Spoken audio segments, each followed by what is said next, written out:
تو کتے تمہیں ڈرا رہے ہیں. کیا اشارہ ہے. جب تک تم کتوں سے نہیں ڈرتے تھے بہادر تھے, کتوں میں ہمت نہیں تھی تمہیں ڈرانے کی.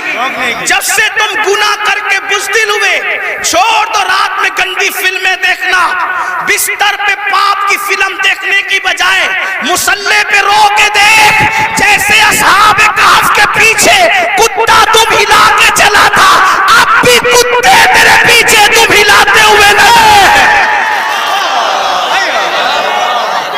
نعرہ تکبیر, نعرہ رسالت, نعرہ حیدری, مسلک اعلیٰ حضرت. مراد آباد والوں, ہندوستان میں رہنے والے کتے بہادر نہیں ہوئے, تم بزدل ہو گئے. بزدلی سے نکلو, کتا پھر کتا ہے. میں کسی کو نہیں کہہ رہا ہوں, میں تو کتوں پہ بات کر رہا ہوں. امید ہے کہ مراد آباد کے کتے اگر پاس میں بیٹھ کے سن رہے ہیں تو ان کو برا نہیں لگنا چاہیے. رامپور کے کتے اگر یہاں کہیں سن, ان کو برا نہیں لگنا چاہیے. جب وہ چند جوان, توجہ کریں, کتے دم پیچھے کیسے ہلاتے ہیں. چند جوان, پاکیزہ جوان, متقی جوان, پرہیزگار جوان, جب اپنا ایمان بچانے کے لیے دقیانوس کے خوف سے گھر سے نکلے تو وہ چپکے سے رات کو نکلے تو پیچھے کتا بھی ہو گیا. ان جوانوں کو خوف ہوا, کتوں کا کام بھونکنا ہے, اگر اس نے بھونک دیا بھونکے گا یہ, پکڑائے گا ہمیں. اس جوان نے پتھر اٹھایا, کتے کی طرف مارا, کتے نے پیچھے کے پیر پہ کھڑے ہو کے آگے کے پیروں کو ہاتھ کی شکل دی اور اللہ سے کہا مجھے زبان دے تاکہ تیرے وفاداروں سے میں بات کر سکوں. اور پھر کتے کو اللہ نے زبان دی تو کتا بول پڑا, او اللہ والے تجھے خوف ہے کہ میں بھونکوں گا. ہم کتے ہیں مگر پتا ہے کس پر بھونکنا چاہیے کس پر نہیں. نعرہ تکبیر, نعرہ رسالت, نعرہ حیدری, فیضان غوث اعظم, مسلک اعلیٰ حضرت. اور یہ بات میں کسی کو طنز نہیں کر رہا ہوں, ہمارے قرآن میں لکھا ہے. اور پھر وہ کتا وفادار بن کے دھوم ملا کے پیچھے پیچھے چلا, لیکن کتا تھا, کتوں کی برادری کا تھا, مگر مسلمان کا وفادار کیا ہوا, خدا نے اس کے لیے بھی جنت کا اعلان کر پتا چلا تو کتنا قیمتی ہے مسلمان. تو اللہ کا وفادار بن, کتے تیرے وفادار. یعنی اگر تو گناہ چھوڑ دے کتے تجھ پہ بھونکیں گے بھی نہیں. کتے نہیں بھونکیں گے تجھ پہ اگر تو سارا مسئلہ گناہ کا ہے. ہنسنے کی بات نہیں, گناہ چھوڑو پھر دیکھو زمین تمہاری فرما بردار ہوگی. بات دور نکل گئی. عرض کر رہا تھا ایک ایسا وفادار تھا ملک ملت کا, جسے فخر ہے ملک کو ملت کو, اس کو دنیا ٹیپو فتح علی کہتی ہے, جسے ہم ٹیپو سلطان کہتے ہیں. بڑا بہادر تھا. جب تک کہ وہ رہا ہمت نہ تھی بزدلوں کی کہہ سکے کہ ہمارا ہے ہندوستان. اسے شہید کر دیا گیا. اس کے بعد کہا ہمارا ہے ہندوستان. تو ایک بات جو کہنے چلا تھا یہ کہ حلال سے وفا پیدا ہوتی ہے, ماں باپ کی, حرام سے نہیں. میں نے سن لے, اللہ اکبر. انگریزوں نے ٹیپو فتح علی سلطان سے کہا ڈیل کرنی ہے, کسی معتمد کو بھیجو, بات کریں گے. سلطان کو لگا میرے بھائی سے بڑھ کر میرا معتمد کون ہو سکتا ہے. سلطان نے اپنے چھوٹے بھائی کو بھیجا, جاؤ انگریزوں سے بات کر کے آؤ, انگریزوں سے گفتگو کر کے آؤ, معاملات طے کر کے آؤ. بہنوں کی خاص توجہ, اللہ اکبر. چھوٹا بھائی گیا, جانے کے بعد دیر ہو گئی تو قریبی ندیموں نے, قریبی دوستوں نے سلطان کے کان میں کچھ بات کہی. سلطان کھڑے ہوئے, غصے میں آئے, حالت غصے میں ٹہلنے لگے. اور دیر ہوئی, ٹہلتے ٹہلتے ماں کے کمرے میں جا گھسے. ماں نے کہا میرے لال کوئی پریشانی ہے. ماں سے کہا ماں تمہارے بیٹے نے میری ناک کو خاک میں ملا دیا. ماں تمہارے ہیں معتمد سمجھ کر بھائی کو ڈیل کے لیے بھیجا تھا, بات کرنے کے لیے بھیجا تھا, لیکن وہ انگریزوں سے ہاتھ ملا گیا. ماں بیٹھی تھی, کھڑی ہو گئی. ماں ہوتی ہے, ماں ہوتی ہے. میں قوم کی ان بیٹیوں سے کہنا چاہتا ہوں, اللہ اکبر, عورتیں لال قلعہ نہیں بنا سکتی, لیکن لال قلعہ بنانے والا سپوت کسی عورت کا ہی پروردہ ہوا کرتا ہے.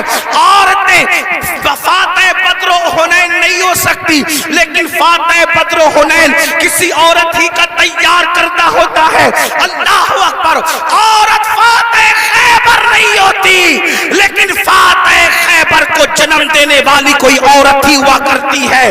تو عورت نے بڑے بڑے انقلابیوں کو پیدا کیا. اگر عورت سچی ہے, دیندار ہے, عاشق رسول ہے, اللہ رسول کی وفادار ہے, اللہ اکبر, ماں ہوتی ہے. سلطان ٹیپو فتح علی کے جملے نشتر کی طرح ماں کے دل میں چپ گئے. ماں اٹھ کے کھڑی ہوئی, کہا سلطان تیرے منہ میں زبان روک اور گستاخی کی جرات نہ کرنا. تو نے کہہ کیسے دیا کہ میرا بیٹا ملک و ملت کا غدار ہے. سن لے, نہ تو غدار ہو سکتا ہے نہ وہ غدار ہو سکتا ہے. تاخیر کسی وجہ سے ہو رہی ہوگی, میرے دودھ کی وفا پر سوالیہ نشان کھڑا مت کر. میرا کوئی بیٹا ملک ملت کا غدار نہیں ہو سکتا. تھوڑی دیر گزری تھی کہ بھائی آیا اور بہت خوشخبری لے کر آیا. سلطان جب سارے معاملات نپٹ گئے تو ماں کے قدم پکڑ کر معافی کے طلبگار ہونے کے بعد کہا, امی میں جیسا مرد متزلزل ہو گیا بہادر, تمہیں اتنا یقین کیسے تھا ماں کہ تیرا بیٹا غدار نہیں ہو سکتا, وفادار ہوگا. تب ماں نے کہا تھا, بیٹا مجھے اپنے آپ پر نہیں رسول اللہ کی نسبت پر یقین ہے. جب میں نے تجھے اور تیرے بھائی کو دودھ پلایا تو کبھی بغیر وضو دودھ نہیں پلایا. ہمیشہ میں نے باوضو مدینے کے تاجدار پر درود پڑھتے ہوئے دودھ پلایا ہے. یہ وضو اور درود کی برکت ہے کہ میری کوئی اولاد ملک ملت کی کبھی غدار نہیں ہو سکتی. سود کا پیسہ کما کر بچوں کو حرام کھلا کر چاہتے ہو تمہارا بیٹا فتح علی بنے, یاد رکھنا یہ بہنیں ہیں, سیریل دیکھتے ہوئے بچے کو دودھ پلائے گی, زنا کے مناظر دیکھتے ہوئے دودھ پلائے گی, گندے گانے سنتے ہوئے دودھ پلائے گی. ان کی گود میں صلاح الدین جو بھی پیدا ہوگا ہرگز نہیں. ڈاکو, لٹیرے, بے غیرت, بے حیا, جتنی گندگی کے ٹائٹل ہے تمہاری کوکھ سے جنم لیں گے. کیوں؟ اس لیے کہ تمہاری گود میں مریم کا تقدس نہیں, تمہاری گود میں سیدہ فاطمہ الزہرا کی حیا نہیں, تمہاری گود میں عائشہ صدیقہ کی پاکیزگی نہیں. کتنی گندگی کرو گے؟ کم سے کم مسلمان ہونے کا تو خیال کر لو, کم سے کم آخرت کا خیال کر لو. بات سمیٹتے ہوئے عرض کروں, آپ دیکھیں تو صحیح, اندازہ تو کریں. 8 دن سے مسلمانوں کی جو شریف اور دل میں درد رکھنے والا مسلمان ہے, ان کی آنکھوں سے آنسو نہیں خشک ہو رہے.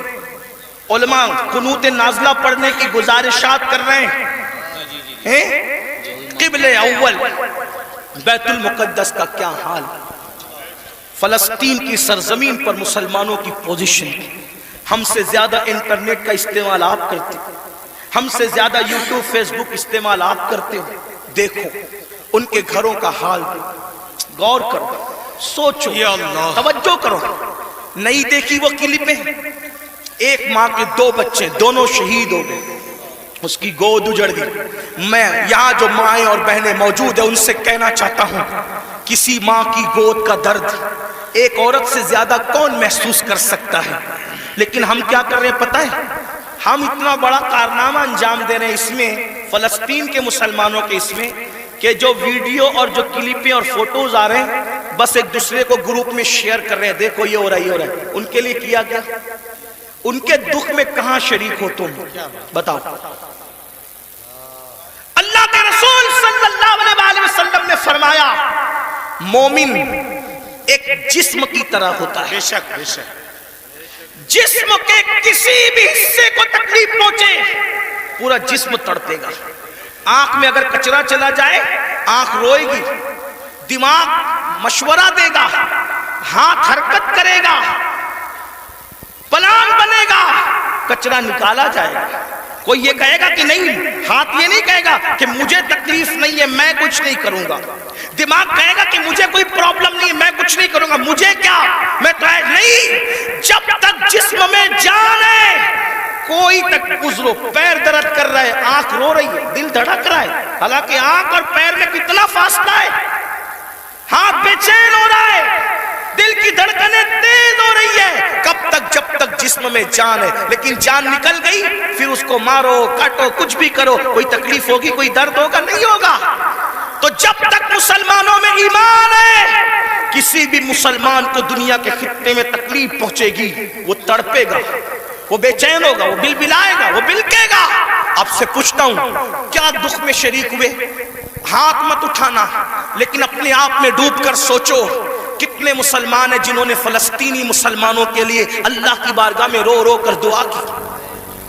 جو قوم اتنی خود غرض ہو کہ وہ اپنے پڑوس میں رہنے والے بھائی کے دکھ پر نہیں روتا، وہ فلسطینیوں کے دکھ پہ کیا روئے گا؟ ان سے کوئی تمہارا رشتہ نہیں ہے؟ جن کی گود خالی ہو گئی، جن کے گھر ویران ہو گئے، آبادیاں قبرستانوں میں تبدیل ہو گئی، سوچو ان کے گھر کی چھت بھی ختم ہے، وہ بغیر چھت کے زندگی گزارے، جوان جوان عورتیں بیوہ ہو گئی ہیں، لاشیں اتنی لاشیں ہیں کہ پہچان نہیں ہو رہی ہے، دفن کرنے کے لیے جگہ کا معاملہ، کفن کا معاملہ۔ ایک لیڈیز کی 1 منٹ کی کلپ میرے کان میں آئی، میں پوری سن نہ سکا، تڑپ گیا۔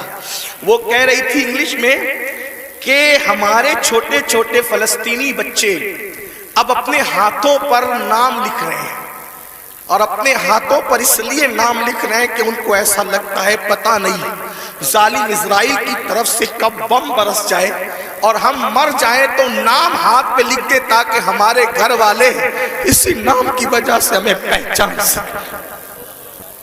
کوئی تعلق نہیں ان سے آپ کا۔ آج بھی مسلمان مسجد کو ویران کرتا رہے گا، آج بھی زنا کی فلم دیکھو گے تم، آج بھی چہرے سے داڑھی مڈا کر گٹر میں پھینکو گے تم۔ برا مت ماننا، وہ جس بہن کے دونوں بچے اس کی گود میں شہید ہو گئے، اگر اس بہن کی بجائے آپ کی بہن ہوتی تو بھی آج آپ ایسے ہی گناہ کرتے۔ اللہ